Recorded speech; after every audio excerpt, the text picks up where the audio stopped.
Hello, I'm Shelley Rothus, and I'm a different kind of victim. Today's topic is going to be Part 6, continued. Conditioned, normalized victimization syndrome. In the last part continuation, I had discussed how the victim begins to normalize their ways and responses of protecting themselves based on fear versus pride. I had also discussed how the walk away, silence says more, all that stuff, as though we teach people to physically defend themselves from harm, but we also push to not verbally, kind of like hypocritical, like it's okay to protect yourself physically, but it's not okay to defend yourself for self-defense for verbally. I mean, that's exactly what they teach us in the mental health field too. They it's funny is that they talk about self-defense verbally, but then they kind of go back and say walk away. Oh my goodness. So as I've shown based upon my own personal story, is that the walk away method, all it did was keep me as a mat. And that heat kept on going, till it burned up, So as I did let's just say, shown with my situation with my abusers, I gave them the middle finger. And no, I'm not going to regret it. And I don't care what those religious extremists think, because I really don't care. I care about myself. My importance and my value is always important, and I deserve respect. So, before the next part, I'm going to do a little, funny, because that's just how I am. I'm funny. And reference to the part of giving the middle finger, let's just say, me and my male friend, we had a little squabble. It was quite funny. This will show how I'm not that good with comebacks, like I stated when I was in the bullying cult clan. Let's just say I could have used either Pooty Lubes or Previously Diarist's, feedback.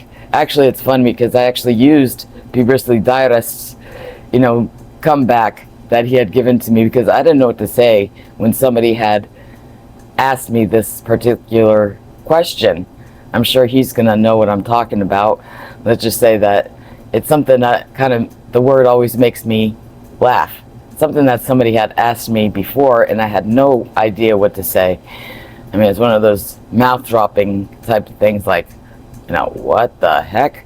But let's just say that I did use his comeback, and it actually worked, because I was asked that again. So I said, anybody that says that they don't is lying. He knows exactly what I'm talking about. But it actually worked. But let's just say in the recent thing with the squabble, it was funny because I went on my own, just to, we kind of parted ways, and he was driving by. I was sitting outside with a friend, and he stopped, because he came on that side to to see if I was there, because I'm always walking. And then he stopped, we talked for a minute, and then as he was leaving, I yelled out his name, and when he turned his head to look back, I went I stuck my tongue out at him, and he said something. I'm not going to repeat what he said, but let's just say I could have used a comeback, because let's just say I was like, I had no idea what to say. So I could have used help right there, with either Booty Lube or Previously Diarists, come back for that, because I had no clue. So, okay, also before this one, I'm also going to give something that can be related to what I'm going to be going over next. Okay, now this goes back to sloppy, hypocritical ageism. Now, note, the woman is in her 80s, mid-80s, and the male, who's my friend, is the same age as me, 47. So anyways, this woman he's been helping, she actually told me, because she was mad at him, but she also, I think she has a crush on him. She said to me, he said that he knows what your bed feels like, implying that, I've, with him. I was like, and I thought to myself, like, what business is it hers, whether I did or didn't? And I started busting out laughing because she automatically assumed that me and him were, So, anyways, so that's going to go back to Ken's words of wisdom, which he should have taken on his own based upon what happened in that hate group that he was in recently. The Mr. and Mrs. Plog or whatever BS, crap that they came up with, their pathetic bull crap. So anyways, I still remember that from years ago, and he told me, I told him something that most people don't know about me, and they always make these assumptions based upon just who I am as a person, my morals and whatnot. And actually his advice is actually something that he should take on his own. All of his advice. He's great at giving words of wisdom. He's very smart. Like I stated, abusers know what they're doing and what is wrong and what is right. And Ken is actually proof of that because he's very intelligent. And based upon his words of wisdom, like I said, he should take his own. So when I told him this, he told me, he said, well, you know what? It's none of their business. He told me it's none of their business. He's absolutely correct. So can you imagine being in a relationship with somebody like that? Any of those people who were, especially him, since it was me that he was, it was based upon in our, relationship, even though it was, unlike they were saying, it was, at that time a level below friendship, not even close to friendship. But even then, in a relationship, it requires respect. If he had any respect, he would have kept his mouth shut and stayed completely away from those people. Because, you know what? Like I already stated, it was absolutely none of their business, So I can imagine, if me and him were in a relationship, he would be talking to people based upon me and our relationship. What kind of partner is that when they can't even keep your relationship between you and that person? And it doesn't matter whether it's an intimate partnership, a friendship. So another thing, let's think, because I thought about this, what if, I had actually, I don't know, I never did this, but, thought that we, were going to be together, or, I don't know, wanted to, and actually, I don't know, asked him, or I don't know. I've never done that before, and that wasn't even something I was thinking of, like I explained, because I never expected that to happen between me and him. But, I could just imagine, anything that I shared with him, I thought was between me and him. That's something I trusted based upon our relationship. I actually felt safe that I could talk to him and he wouldn't use it against me in any ways, and that he respected me like that.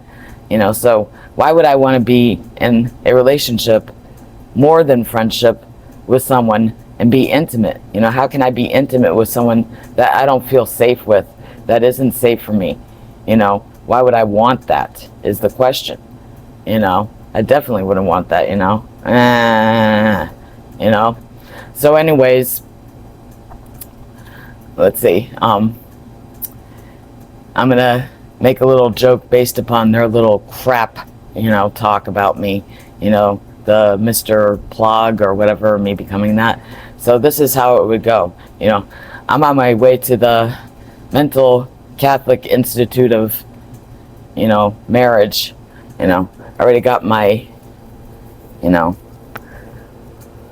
headgear for it, yeah, I'm going to the Catholic Mental Institute, and I'm getting married to, Ken.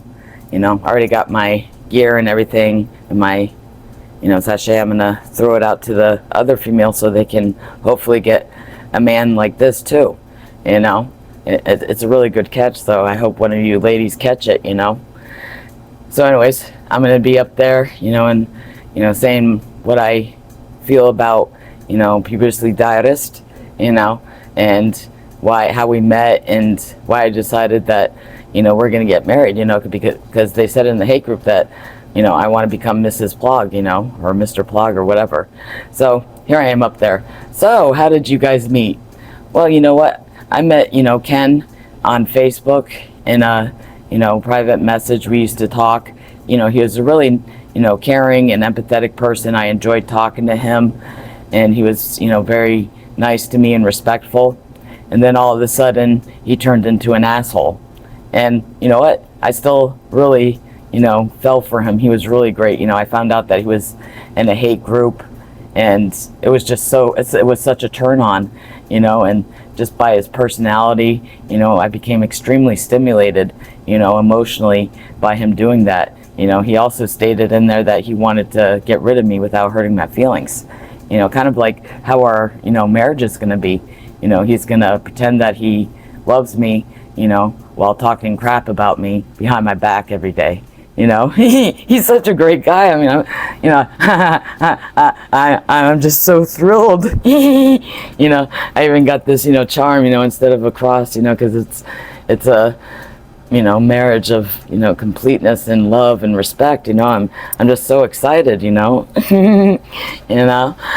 that's just, wow. It's like, and I'm also, gonna be really intimate with him, because he's a really emotionally, loving person, and I could just feel that, I sense that in me, because he ended up, humiliating me, in front of friends, just like he's gonna do during our marriage.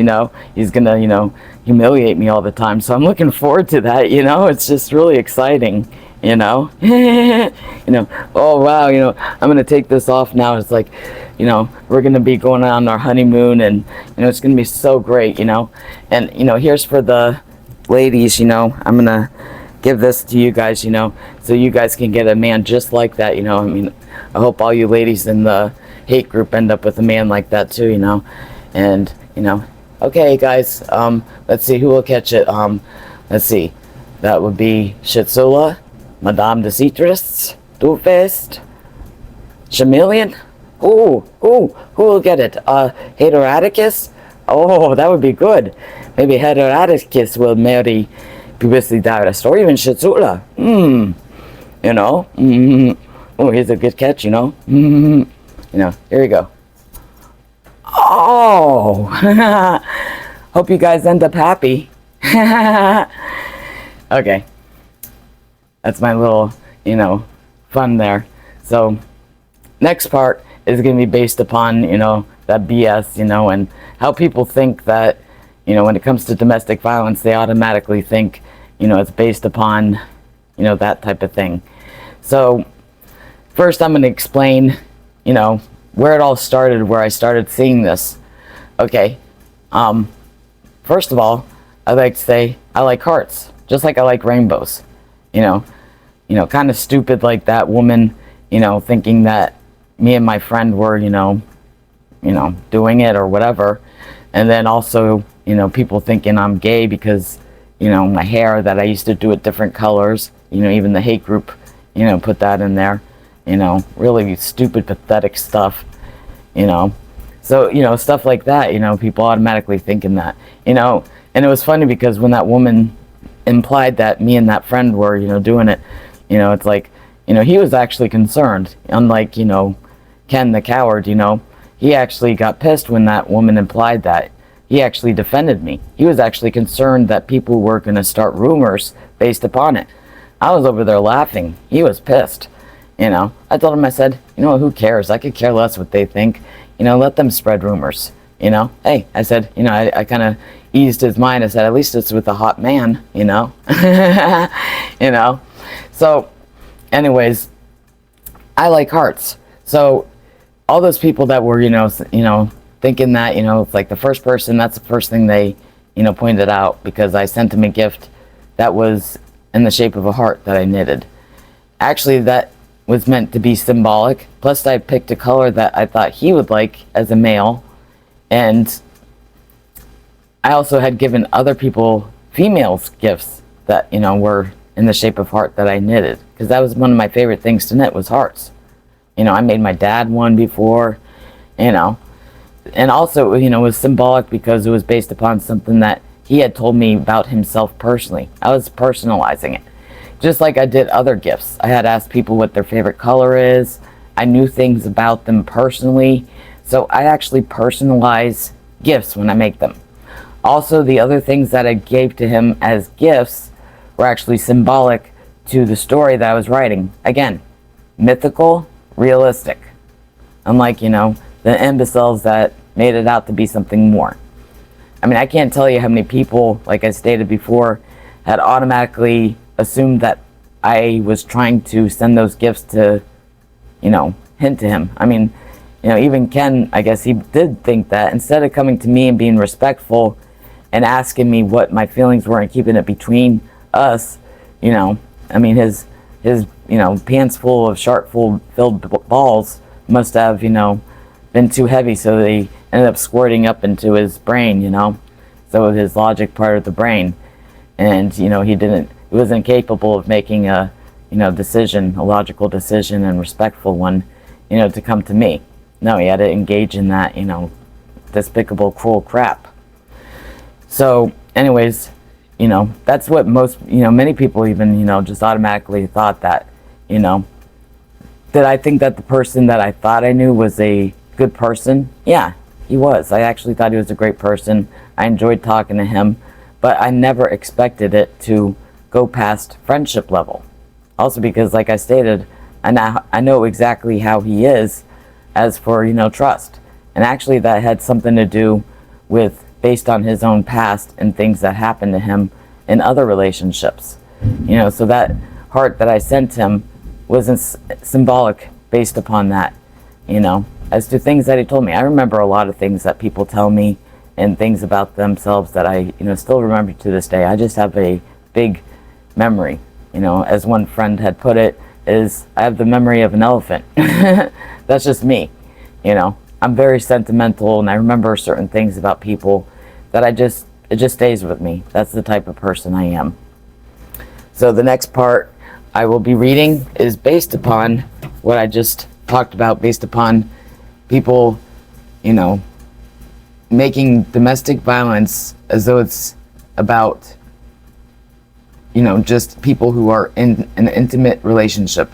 Like I stated in the part, this continued part, as for people automatically thinking that I was in a intimate partnership with a partner that was abusing me. If they didn't know me and really didn't know my situation yet, that's what they would, almost every single person, I can remember one person that didn't assume that I was in a partnership and didn't, just ask me. They just automatically assumed that. Okay. The honeymoon stage of the abuse cycle is also not completely accurate, fully understood. Why is that? Well, when you think about what a honeymoon is, you automatically think about love and two people who respect each other having a mini vacation to have free time to express that love for each other. I also disagree with this term because it is actually implying that the victim is foolish and delusionally believes that the person or people who are abusing them actually do love and respect them. It also spreads the belief that most domestic violence occurs within an intimate relationship, when the fact is that abuse can happen in any type of relationship. Look at how many people automatically assumed that me and Ken were having a secret relationship that entailed being more than just friends. Heck, even Ken assumed that just because I was extremely hurt by what he had done to me means that I expected him to be more than friends with me. This is a huge flaw, not only in the mental health field, but society as a whole. Because as I explained, that denial doesn't mean that the victim enjoys being tortured and doesn't realize that they are being treated in ill ways. But they have conditioned themselves to normalize these inhumane behaviors as a way to protect themselves from the severe consequences or punishment from their abuser or abusers. I know what most people were thinking about me when knowing that I still spoke to Ken, even after he had treated me in unacceptable ways. This can also apply to how I dealt with maintaining my safety from extreme emotional harm by my 3 abusers.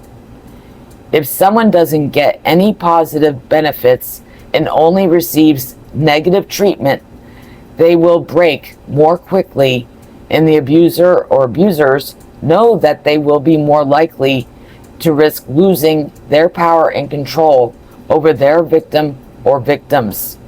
One example would be when Ken would out of the blue respond to a private message after ignoring and avoiding me for long periods of time.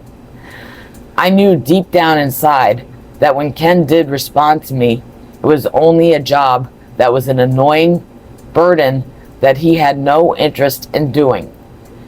Ken was only faking that he was interested in talking to me and cared about how I am doing. When Ken did fake that he cared about me, it was his way of giving me catnip to not only keep me in the zone of make-believe land, but also for him to continue believing that how he is treating me is being a respectful, humane person. Again, fear versus pride. Both the victim and abuser experience this throughout the cycle of abuse. I had the fear of admitting that I was in a relationship that was toxic, and Ken didn't want to admit that he is treating me in cruel and despicable ways. I will now change this term to be known as the catnip bogus stage in the cycle of abuse. The abuser attempts to numb the emotional pain that they cause their victim with fake actions, behaviors, to try to fool their victim to believe that they actually do care about them, even though they always return to their abusive behaviors. A little joke just for laughs. So Ken has a soft spot for cats and shows he cares by giving them catnip for an occasional treat. But Ken started to add poison to the catnip that he gave to me. Let's just say that I got nipped really hard with a cold platter of painful emotions that his bogus catnip could not fix.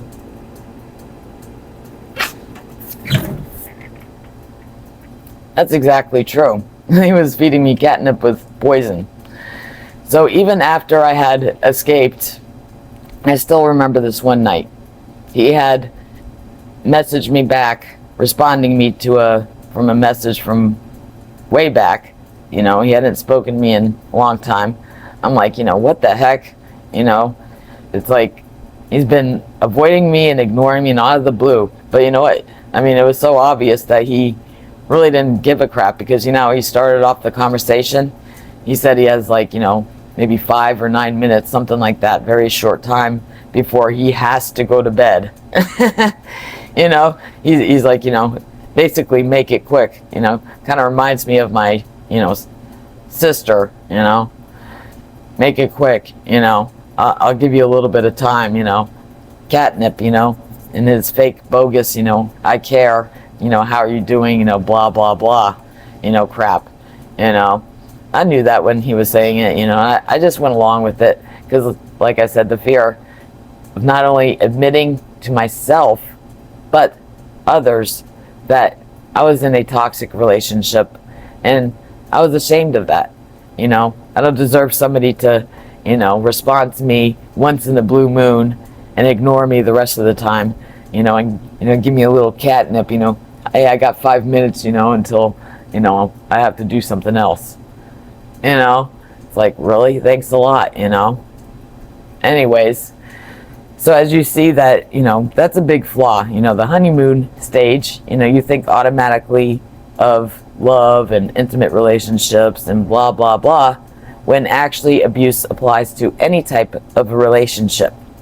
And that I see as a flaw within the mental health field, because even they, when they're taught that, honeymoon stage, right away you think of intimate partnership, So that puts a lot of things on the back burner. And I think that term needs to change, because we're also taught in the mental health field that a lot of the abuse that goes unseen is within family. Just like with rape victims, sexual assault victims, it doesn't happen mainly with strangers. It's actually most of the time it happens with people that they already know and trust. So that's another part for domestic violence culture. Automatically assuming that this person is in a intimate partnership and not putting it all together as to where it could be abuse can happen in any type of relationship. Because what that does is that makes the excuses and exceptions. Just like I had brought up in the part 6 continuation, as for, if it happens between, the rape happened from a partner, that you're in a relationship with, then it's not as bad as if it didn't happen from somebody that was, an intimate partner. It's not as bad if it happens if it's with somebody that you're an intimate partner with. So if your, partner, rapes you when you tell them you didn't want to have sex, it's not going to harm you as bad, if it was, as if it was somebody that you weren't in an intimate relationship with. That's exactly, the comparison based upon rape culture and how that actually applies to domestic violence culture, as to always focusing and thinking that it relates to intimate partnership, when it actually relates to any type of relationship. And it gives also the abusers the free ticket. They'll think, well, I'm not in an intimate relationship with this person. That's exactly how Ken most likely seen me. Well, I'm not in an intimate relationship with her, a partnership. So, I don't really have to, see her feelings as important, or what I did to her as, something I should care about, that I hurt her or whatnot. It's something that I could just go like that and just toss out, like, who gives a crap? Of course, in that case, his, Ken doesn't give an F, is exactly how he treated me, because we weren't in an intimate relationship. So, my feelings weren't as important. And the same goes for the other people who, minimized my feelings just because, they seen, it as, something meaningless, that I was overreacting, that I should just get over it. All those people that stated that, because me and Ken weren't in a intimate relationship. If me and Ken were in an intimate relationship, everybody like, oh my God, that is so terrible that happened to you, But since we weren't, they automatically said, oh, just get over it, as though the feelings weren't as painful just because I was in an intimate relationship with Ken, So that's a huge flaw, not only within the mental health field, but within society as a whole. And that's very important to understand and realize, in order to make changes that are necessary and needed for all types of abuse, and also helping others understand that, so that victims don't have that fear as badly. They always talk about rape victims and why they don't come out and everything else. Well, this is one reason why many other victims of abuse, not based on sexual assault, also don't come out. So that's another reason why it should be domestic violence culture, not just rape culture, domestic violence culture. So I hope that someday that this changes for society as a whole, to not only help current victims of abuse or future, but also to help others understand where they encourage, engage, or enable all types of abuse to continue by doing these things and actually believing these myths that belong to domestic violence culture. So I'm going to stop here. And like I said, this is going to be long. Part 6, continuation. I hope to see you for the continuation of part 6 again. As you see, this is really relating to my personal experience based upon with my 3 abusers and the bullying incidents. So yes, bullying is abuse. There's many flaws within the mental health field and society as a whole, as I've just shown and proven based upon what I've been teaching. So I hope to see you for part 6 continued again. I'm Shelley Rothus, and I'm a different kind of victim. See you next time.